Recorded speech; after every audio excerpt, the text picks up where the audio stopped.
BNP এসব সুবিধার মধ্যে থেকে সংস্কারের কথা বলেনি। বিএনপি যখন সংস্কারের কথা বলছে তখন বিএনপি রাজপথে স্বৈরাচারের সাথে যুদ্ধ করছে একদিকে, আন্দোলন করছে একদিকে। নির্বাচনের সময় ঘনিয়ে আসলেও এখনও বিএনপির নেতাকর্মীরা জানেন না কবে দেশে ফিরবেন বিএনপির ভারপ্রাপ্ত চেয়ারম্যান তারেক রহমান। এই নিয়ে কৌতূহলের শেষ নেই রাজনৈতিক অঙ্গনে। এই নিয়ে তারেক রহমানের পররাষ্ট্র বিষয়ক উপদেষ্টা হুমায়ুন কবির বলেছেন, শিগগিরই দেশে ফিরবেন তারেক রহমান। তিনি নিজেই দেশবাসীকে ফেরার দিনক্ষণ জানাবেন। এবারের জাতিসংঘ সাধারণ পরিষদের অধিবেশনে এই সফর সঙ্গী বৃহস্পতিবার দেশে ফিরে বিমানবন্দরে ব্রিফিংয়ে এসব কথা বলেন।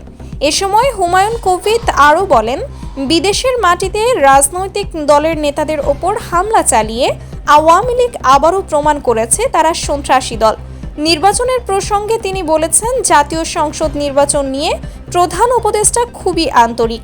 ঘোষিত সময়েই অনুষ্ঠিত হবে নির্বাচন, ভোট হওয়া নিয়ে কোনো শঙ্কা নেই। এদিকে হুমায়ুন কবিরের বক্তব্যের সময় এনসিপির নেতাকর্মীরা স্লোগান দিতে শুরু করলে বিশৃঙ্খল পরিস্থিতি তৈরি হয়। এ সময় সাংবাদিকরা তাদের থামার অনুরোধ করলে সাংবাদিকদের ওপর চড়াও হয় এনসিপির কর্মীরা। তাদের অসৎ আচরণের প্রতিবাদে সাংবাদিকরা এনসিপির সদস্য সচিব আক্তার হোসেন ও সিনিয়র যুগ্ম সদস্য সচিব তাসনিম জারার ব্রিফিং বয়কট করেন।